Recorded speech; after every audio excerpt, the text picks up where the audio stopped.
Methylation has been a buzzword in nutrition, biohacking communities, and all over the internet for quite a while now. It's important for energy levels, hormone balance, and mental health. But most people really have no idea what methylation is and why they should even care. So in this video, I want to explain methylation in a simple and understandable way. I want to explain why it's critical for your health and also talk about methylation issues. We will talk about the MTHFR test, why I believe it sucks, and what to get tested instead to determine your methylation status. Okay, to start off, what exactly is methylation?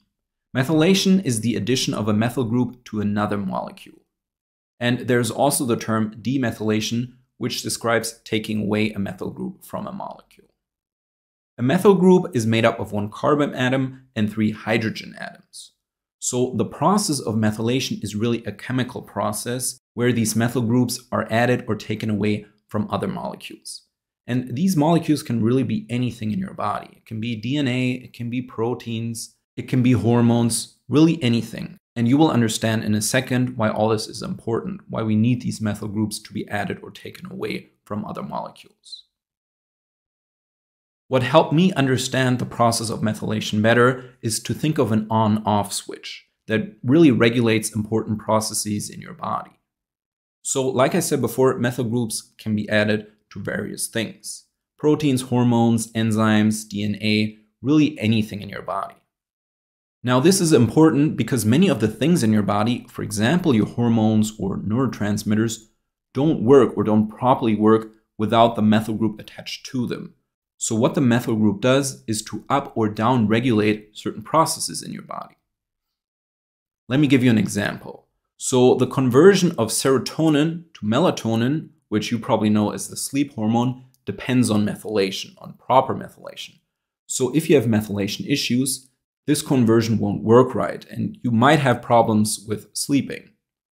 Methylation is also important for the production of glutathione, which you might know as the main detoxifying agent. For optimal glutathione levels, you need 3 amino acids, glutamine, glycine, and cysteine, but you also need the methylation process to work efficiently. Otherwise, the glutathione won't be active in your body. And lastly, like I said before, certain neurotransmitters such as dopamine and adrenaline also rely on methylation. With this in mind, so thinking of methylation as an on-off switch, you also need to know that this really happens many times every second in your body. So it's not something that happens once, but millions of times every day in your body. Now, when you Google methylation and when you research the topic, you will probably also come across methylation issues. The most well-known issue related to methylation is something called MTHFR, which stands for methylene-tetrahydrofolate reductase. Now this MTHFR enzyme can be faulty in some people. There's a genetic defect that can occur. And testing for that defect is one of the most common genetic tests done nowadays. But it has its problems. Most books on methylation and methylation guides will tell you to get this test. Depending on where you live, it costs between $100 to $500. I remember I got it a couple of years back and it was pretty expensive. I believe it's less expensive in the US and more expensive in Europe.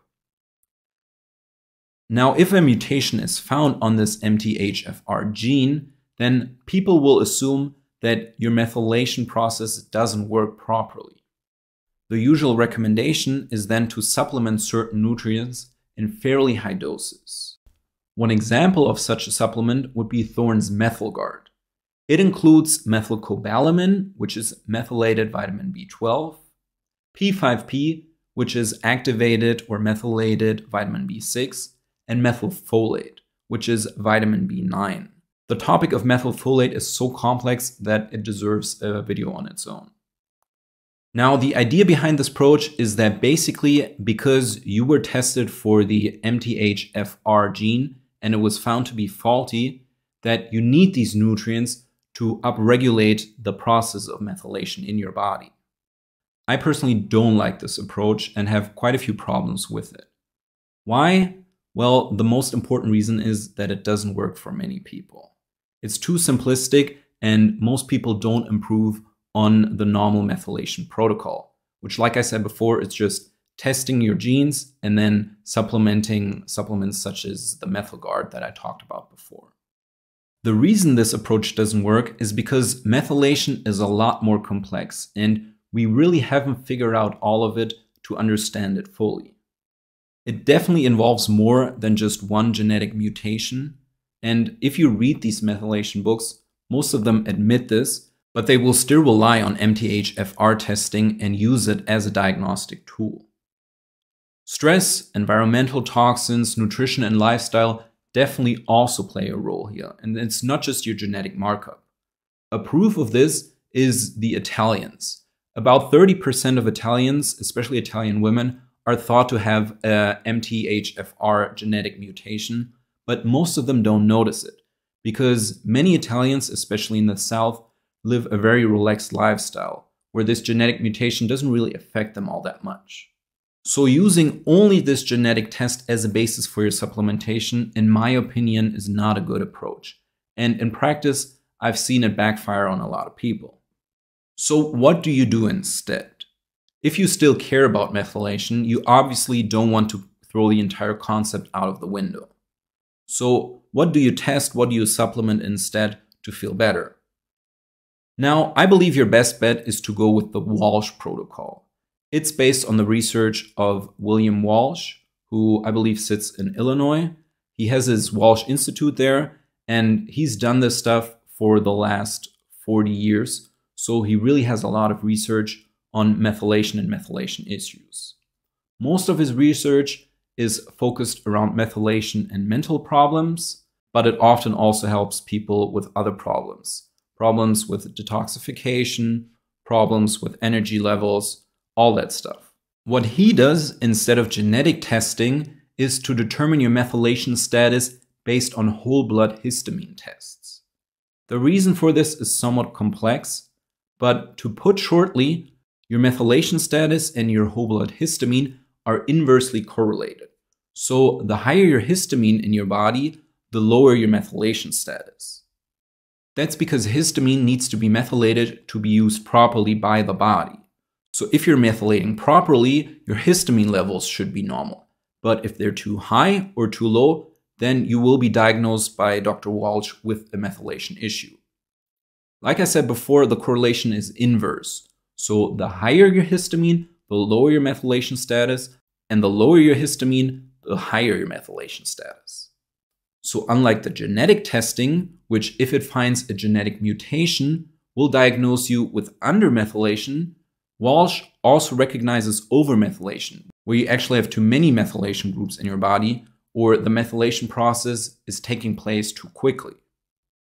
His treatment for this condition is somewhat complex. I can't go over it right now, but I will be recording a video on the Walsh protocol where I talk about it in more detail. In my experience, the success rate of the Walsh protocol is way higher than the success rate of this genetic testing and then taking something like MethylGuard. That also has to do with the fact that Walsh takes into account not just your methylation status, but also things like copper toxicity, which I have a different video on, and nutrient deficiencies, which in my opinion is something everyone should focus on and work on fixing them properly. Okay, to end this video, I quickly also want to give you my thoughts on methylation and why I personally don't really care about it. Now, this might sound a little crazy because I definitely like to go into detail with this kind of stuff, but to be honest, methylation is a very complicated, very complex, not fully understood topic. Even if you go with the Walsh protocol, which is better than genetic testing, you will have people that are non-responders. And what I often find, especially on forums focused on methylation, is that people are completely confused about their diagnosis and really don't know what to do.